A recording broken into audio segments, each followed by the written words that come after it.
출발 업앤다운 시간입니다. 오늘 장을 움직이고 있는 그 종목군들 살펴보고 전략 세워보는 시간인데요. 유한타증권 박진희 부장과 함께하겠습니다. 부장님 안녕하세요. 네, 안녕하세요. 네, 지금 소폭 마이너스권으로 내려앉았나 싶었는데 다시 지금 플러스권으로 양시장 돌아서고 있는 그 구간입니다. 종목들 어떻게 움직이고 있나요? 네, 장 초반과는 좀 사뭇 다르게 변동성이 많이 좀 커지고 있는 모습 보실 수가 있겠습니다. 거래소 시장에서는 개인의 매도세에 이어지고 있는 모습이고요. 코스닥 시장에서는 기관과 외국인의 매도세에 이어지고 있습니다. 연기금 양시장에서 매도하고 있는 모습인데요. 다들 아시다시피 주말에 미국 시장에서 반등이 좀 이어졌습니다. 전체적으로 미국 시장에서는 제약 바이오 섹터주들이 강했는데요. 반면에 우리 시장은 전반적인 흐름으로 제약 바이오 섹터주들이 좀 약한 모습 보실 수가 있겠고요. 미국 시장에서는 에너지와 금융 섹터가 약했습니다만 우리나라도 반대적인 흐름 나타나고 있는 것 같습니다. 기본적으로 지금 환율이 급락하고 있는 상황이라서 수출주들이 강세를 보이는 현상이 좀 지금 현재 상황으로 좀 기이하다라고밖에 생각을 할 수 없겠습니다. 사실 3분기까지는 환율 효과를 볼 수 있겠지만 4분기부터는 환율 효과를 볼 수 없다라는 측면에서 본다라면은 지금 강세를 보이고 있는 수출주 대형주들의 강세가 조금 의심스러운 상황인데요. 반대로 지금 오히려 수혜를 볼 것이라고 좀 예상될 수 있는 내수주 섹터주들이 급락을 맞고 있다라는 현상도 좀 특이한 현상이라고 보겠습니다. 지금 화장품 섹터, 제약 바이오 섹터, 그다음에 식음료 섹터 뭐 이런 종목들 대체로 하락하고 있는 모습이고요. 경기 방어적인 통신주 섹터들도 좀 약세를 보이고 있는 모습 보실 수가 있겠고요. 반면에 그 원자재 sek터 쪽에서 그동안 가격이 많이 빠졌었던 아연이라든지 이런 구리, 이런 부분들 강세를 보여줌에 따라서 오늘 고려아연이라든지 현대 BNG 스틸 같은 비철금속 쪽에서 좀 강세가 나타나고 있다라는 점 특징이라고 볼 수 있을 것 같고요. 시장에서 그동안 상당히 오랫동안 소외되어 있었던 LS그룹, LS산전과 LS가 강세를 보이는 현상도 좀 나타나고 있습니다. 또 특히 삼성페이 관련해서 아모텍과 한솔테크닉스의 강세도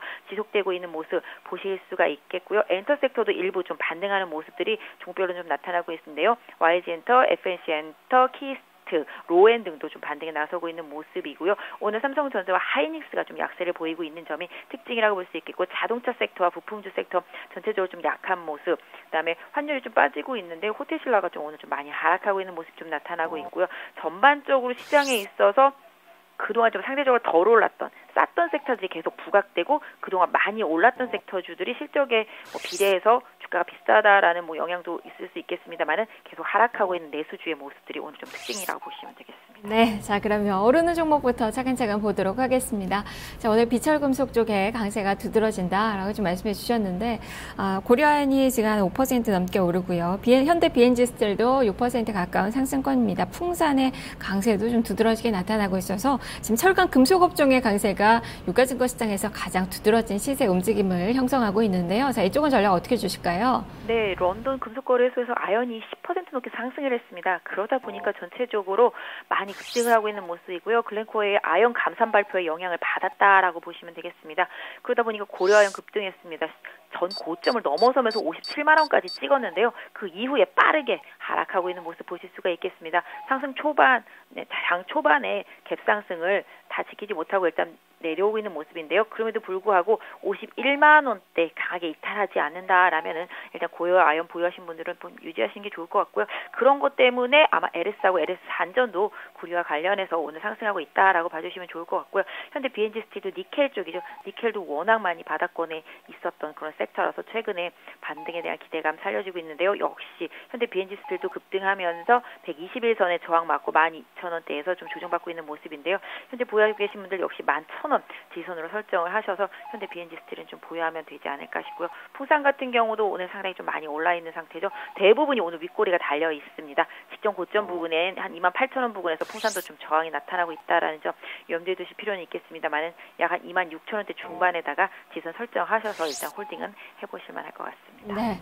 자 그리고 오늘 이 IT 부품 쪽에서 움직임이 두드러지는 그 종목들이 많이 좀 포착이 됩니다. 지금 KH 바틱도 한 4%가량 오르고 파트론이나 멜파스 등의 강세도 한 2에서 3%가량 집계가 되고요.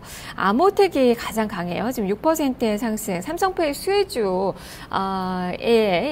수혜주라는 그 평가에 주가가 아주 강하게 오름세가 나타나고 있는데요. 이쪽은 어떻게 볼까요? 네, 휴대폰 부품주들의 강세를 눈여겨보신다라면은 대체로 부품 공장들이 베트남으로 많이 이전해 있습니다. 이런 부분들도 지금 효과를 보고 있다라고 보실 수가 있겠고요. 삼성전자의 중저가 폰에 좀 라인업을 다양화시키고 있다라는 점도 좀 수혜를 받게 되는 것 같습니다. 또 삼성페이 미국에 상륙하면서 아모텍의 강세도 이어지는데요. 아모텍이 좀 핵심이라고 보시면 되겠습니다. 약간 페이 관련해서 부품에서 중요한 역할을 해주는 그런 역할을 좀 해주고 있는 제품 생산하고 있는 아모텍이 좀 강세를 보여주고 있고요. 아모텍도 21,000원 지지선으로 설정하셔서 보유하시면 될 것 같고요. 같은 개념으로 한솔테크닉스도 마찬가지. 한솔테크닉스도 계속 고점 갱신하려는 노력이 나타나고 있죠. 25,000원 강하게 이탈하지 않는다라면 한솔테크닉스도 홀딩하실 필요가 있을 것 같고, 파트론도 최근에 추세가 좋아지고 있습니다. 파트론 가격적인 메리트로 봐드린다라면은 파트론은 일단은 한 9,000원대 중반 정도 지선 보시면 되겠고요. 10,000원대 다시 돌파하는지 여부가 좀 관건이 되지 않을까 싶습니다. 네. 자, 그리고 간략하게 이제 개별주한 종목 보죠. 키스트가 오늘 5% 넘게 아주 강한 시세가 나타나고 있습니다. 이틀 연속의 오름세. 오늘 거래량이 벌써 뭐 전일 거래량 뛰어넘는 대량의 거래가 실리면서 김수현 그 효과가 좀 나타나고 있고 중국 기대감이 좀 펼쳐지고 있는 것 같은데요. 자, 이 종목 전략 어떻게 주실까요? 네, 알리바바가 이제 김수현 영화에 투자를 한다라는 소식이 나오면서 키스트가 강세를 보이고 있습니다. 오늘 키스트 외에도 엔터주들 대체로 좀 반등을 하는 모습이죠. 지난 주말에 급락했던 로엔도 오늘 좀 강하게 반등을 하고 있는 모습인데요. 키스트 같은 경우 지금 현재 김수현 효과를 톡톡히 보고 있는 상태. 현재 4,170원, 60원 왔다 갔다 하는데요. 지금 현재 상황에서는 4,000원 강하게 종가상으로 무너지지 않는다라면 일단 좀 유지해 보실 필요는 있을 것 같고요. 다만 반등 시에 4,500원의 좀 강한 저항대 재돌파 여부는 좀 더 확인해 보실 필요가 있지 않을까 싶습니다. 네, 자 이어서 하락하는 종목으로 넘어가 보도록 하겠습니다.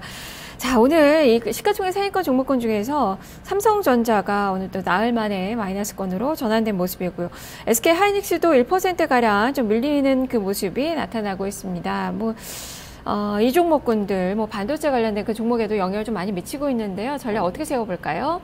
네, 삼성전자 좀 환율 효과 과했다라는 생각을 하고 있습니다. 지수를 혼자 원톱으로 끌어올렸기 때문에 일단 2000선대 지수가 올라선 만큼 삼성전자는 어느 정도 좀 휴식을 좀 취해야지만 다음번 행보를 결정질 수 있지 않을까 싶습니다. 삼성전자 지금 환율이 이렇게 빠지고 있다라면은 4분기 실적에서는 조금 힘들 수도 있다라는 생각 충분히 해보실 수 있는 자리라고 생각을 하고 있습니다. 또한 삼성전자 127, 8만 원 부근의 저항대가 강하게 형성되어 있기 때문에 이 부분의 저항 계속 받고 있는 모습인데요. 삼성전자를 노리시는 분들이라면은 120만 원 초반대 정도까지 조정이 오는지 여부를 좀 더 확인해 보실 필요가 있겠습니다.